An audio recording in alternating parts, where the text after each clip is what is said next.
From Salvatore sharing his challenging childhood to Ben's unsuccessful redemption, these are Hell's Kitchen's most emotional moments, starting with season 18's Chris, who left the show unexpectedly due to his struggles with mental health. In episode 1, Chris shared a personal story that shocked everyone. I got into an accident, I broke 90% of my face last April, and I got a concussion. And so that's my biggest struggle, is trying to remember things. You know, it's something that it's a challenge. But he was still determined to fight through those issues. But I have so much fire in my fucking soul. I got so much fire left in me.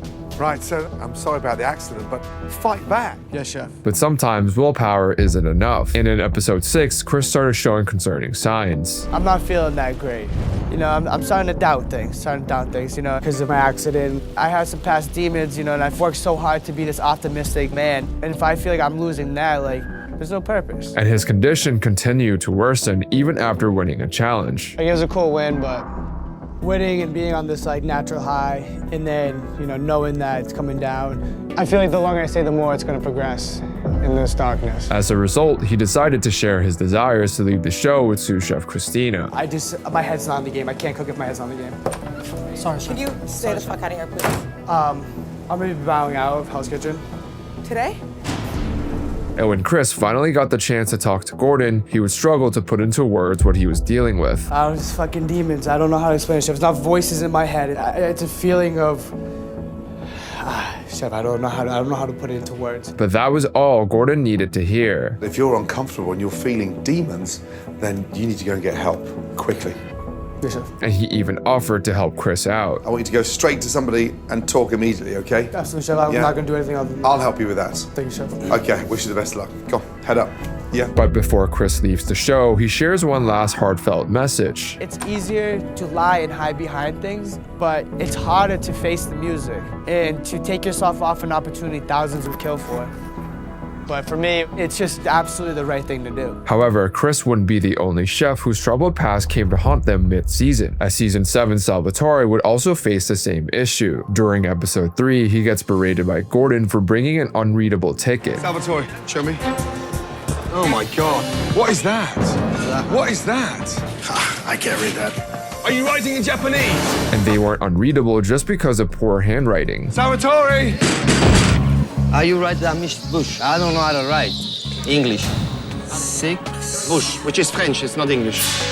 I do my best, you know. I know I don't like English. And Gordon remained unaware of Salvatore's hidden struggles until 2 episodes later, when it was exposed in the most hurtful way possible. What? Yes, You chef. went to school, right? No, chef. You did go to school? No, chef. What were you doing? I came to America because my family needed money. And his confession threw Gordon completely off guard. So what were you doing when you didn't go to school? Working every day, chef, to feed, to help my father and my mom bills. Thank you for being honest.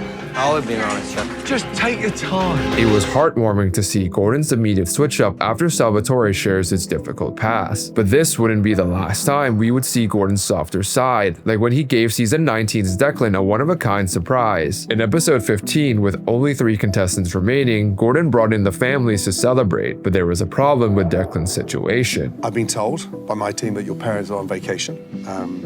Oh, fuck. Yeah, I know, but hey, listen, being homesick is normal. And Declan was heartbroken by the news. Fuck me. I haven't seen my family now in about 2 years since I've been living here. That would have been so nice. However, in Hell's Kitchen fashion, there was an unexpected twist waiting. Oh, boy.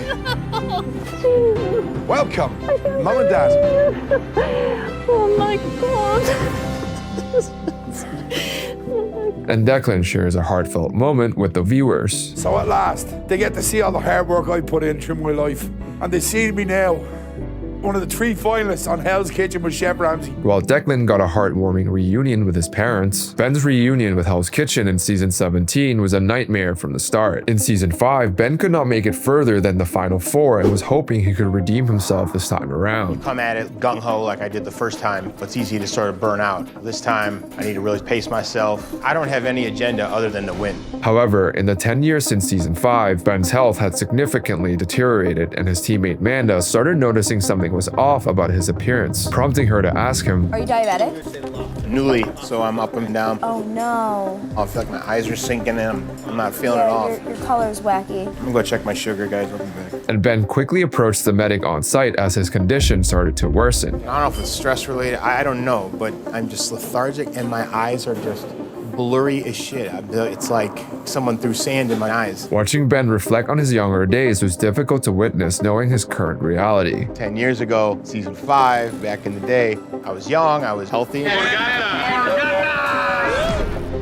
You know, since then, I have had a pretty rough go. You know, this time, fat and I'm old and my diabetes and fucking eyes are terrible. Despite being greenlit by the medic, Ben shouldn't have continued through service. You okay? You okay? Oh shit, I'm good. And luckily for him, Gordon had been keeping watch the entire night and does the unexpected. I haven't taken my eyes off you since you arrived in Hell's Kitchen, and I don't think you can go the distance. Give me a jacket. But it was even sadder to see Ben come to terms with the truth. Clearly, I'm not quite as active as maybe I was, 10 years ago. I gave it everything I had, so no regrets whatsoever. I think Chef Ramsay made the right decision. Getting eliminated for your cooking is one thing, but having to leave because your body can no longer keep up is absolutely devastating. And sadly, season 14's Brett would meet the exact same fate. In episode 8, Brett had an unexpected injury during prep. I have slip discs that are pinching nerves, and I just was taking a shit, and something happened. Is he all right? And his condition was so severe that he had to be carried back to the dorms. What'd you step? I gotta go left foot first. Go. Okay. Take your time, do your thing. We're gonna back you up regardless. When Gordon saw the condition he was in just a few moments later, he did not hesitate to end Brett's time in the competition. You've done bloody well, okay? But I cannot let you continue. Kitchens are busy places. Last thing I want you doing is severe damage to your back. That's long term. That's not happening. And this news completely broke him. It's my life, it's my passion, but I'm worried about the present and the near future. At this point in time, this is the end. However, it was clear Brett still had more fight left in him. I got a lot of support. That's why I'm not gonna fucking stop doing what I'm doing here. Luckily, he was able to get a second chance in season 18, an opportunity that season 12's Jessica was unfortunately robbed of due to her unexpected passing. During her time in Hell's Kitchen, it became apparent that Jessica had overcome significant struggles in her life. Chef, I'm a fighter. I was homeless about a year ago, and I've taken steps to come here and live my dream. I may have lost a few battles, but I'm such a fighter, Chef. However, her culinary skills couldn't quite match the fighting spirit. For that reason, she wouldn't make it far in the competition, making it even more heartbreaking when she broke down and begged for another chance. Please. You did Please, Chef. exceptionally well. No, please. Can we go back in line, please? You were a great competitor. But despite her desperate pleas, Gordon's decision was final. Please, Chef, we'll go back in line. Please. I'm sorry. You should be very proud of the work you've done. So bad for her. But tragically, her story doesn't end there. 4 years after Hell's Kitchen, Jessica passed away unexpectedly due to ulcerative colitis at just 34 years old. It's heartbreaking that someone with such genuine love for cooking had her journey cut tragically short, a sentiment her previous employer also agreed. She knew more about the Bergen County dining scene than just about anyone. She was really a talented chef who never reached her potential. It's a shame. And the same can be said about season 5's Robert, who had all the talent to take him to the end, but his body had other plans. In episode 11, in the middle of an important dinner with restaurant execs, Robert suddenly started experiencing chest pains and abruptly left to get it checked out by the medic. Blood pressure's elevated right now. It's 160/100. I would suggest that you may want to consider going down to the hospital.